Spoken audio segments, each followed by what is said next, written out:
Un cœur, à quoi ça sert?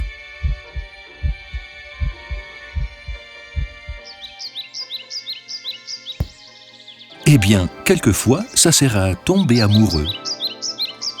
Mais c'est aussi une sorte de pompe qui fait fonctionner la circulation du sang. Tout particulièrement quand on est amoureux. Mais le sang, c'est quoi au juste? Bon, je ne veux pas vous décevoir, mais notre sang, votre sang, pour moitié, c'est de l'eau. Mélangée avec des sels minéraux, des protéines et des graisses comme le cholestérol qui sont dissous dedans. C'est ce que l'on appelle le plasma. De l'eau, mais évidemment une eau très intéressante, car elle transporte je ne sais combien de milliards de globules et d'autres choses qui coulent à travers je ne sais combien de milliers de kilomètres d'artères, de veines et de vaisseaux capillaires pour garder en vie les je ne sais combien de milliards de cellules dont est fait chacun d'entre nous.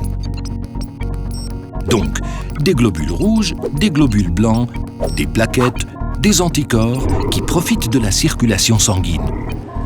C'est encore pire qu'une autoroute aux heures de pointe. Tiens, un globule rouge. Qu'est-ce qu'il fait, lui, exactement? Il s'occupe de la nourriture. Il s'est introduit dans le poumon, s'est chargé en oxygène qu'il s'apprête à apporter à une cellule. La cellule absorbe d'une part l'oxygène, de l'autre, elle absorbe le sucre et les graisses du plasma pour pouvoir ainsi faire son travail de cellule. Mais elle est comme un moteur qui produit des déchets de combustion, principalement du dioxyde de carbone. Et au lieu de continuer son voyage à vide, le globule rouge se charge de dioxyde de carbone et l'apporte jusqu'au poumon, où je pourrai expirer ce dioxyde de carbone, à condition qu'on me le laisse faire. En réalité, grossi 1000 fois, voilà à quoi ressemblent les globules rouges. Les pauvres, ils ne sont pas très photogéniques, mais bon. Et à vrai dire, les globules blancs n'ont pas une meilleure tête. Restons donc dans notre film d'animation. Ces globules blancs s'occupent de la défense. Pour lutter contre les intrus comme les bactéries, les microbes, les virus et toutes les sortes de cellules. Et il y en a énormément qui sont étrangères à notre organisme. Les granulocytes, comme on les appelle, sont des globules blancs très importants. Ils savent exactement ce qu'ils veulent. D'autres, les lymphocytes, sont plus petits, ils ne vont pas eux-mêmes à la chasse, mais créent ce qu'on appelle des anticorps. Quand on est vacciné contre une maladie, par exemple la coqueluche ou le tétanos, le lymphocyte apprend à produire les anticorps correspondants.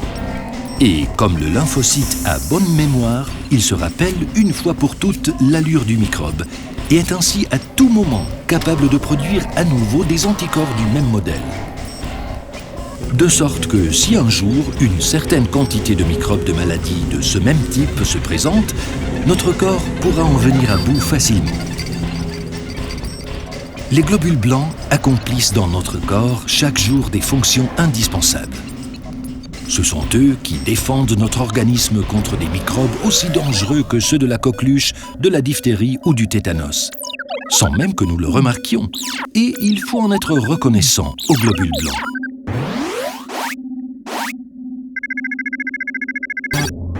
Mais il existe aussi des anticorps qui se forment sans que l'on ait besoin pour cela d'être vacciné.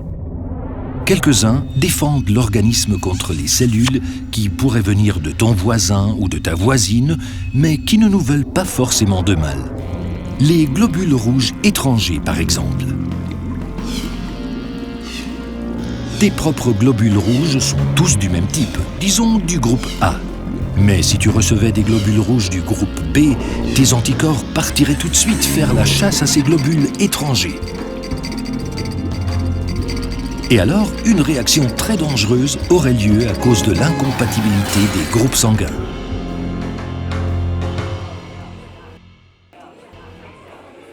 Tout ceci exige des règles de transfusion très strictes chez les personnes ayant un groupe sanguin différent.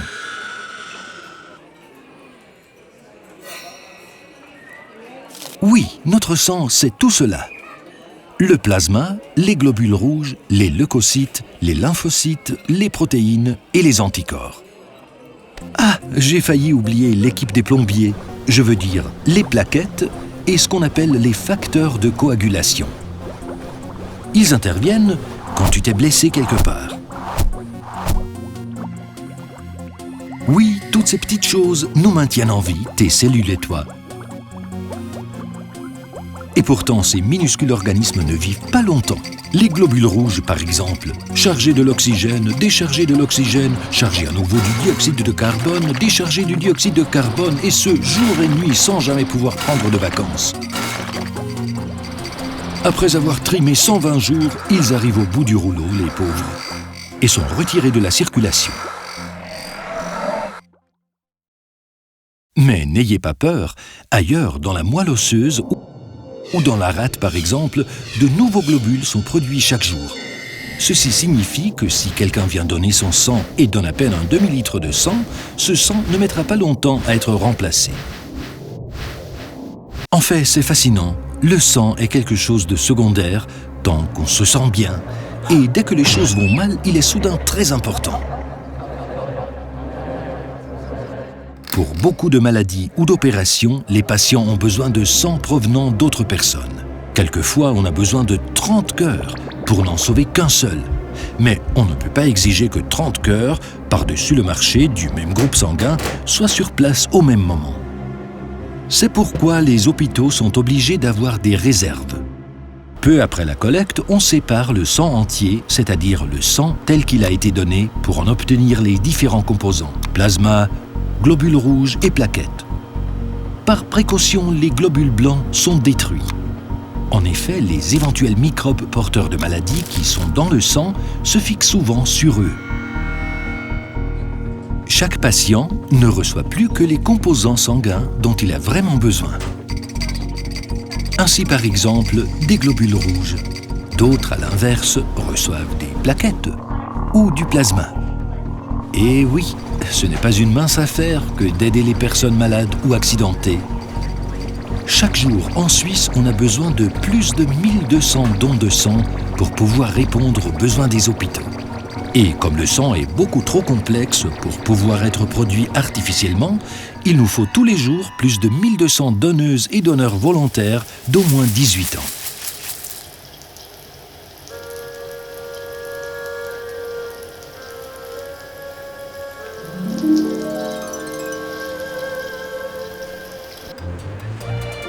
La petite piqûre de l'aiguille du don de sang ne fait pas vraiment mal. Et on oublie complètement quand on pense à la valeur que peut avoir le sang donné pour un malade ou un accidenté. Il suffit d'avoir du cœur pour les autres. Oui, c'est aussi à ça que sert parfois un cœur.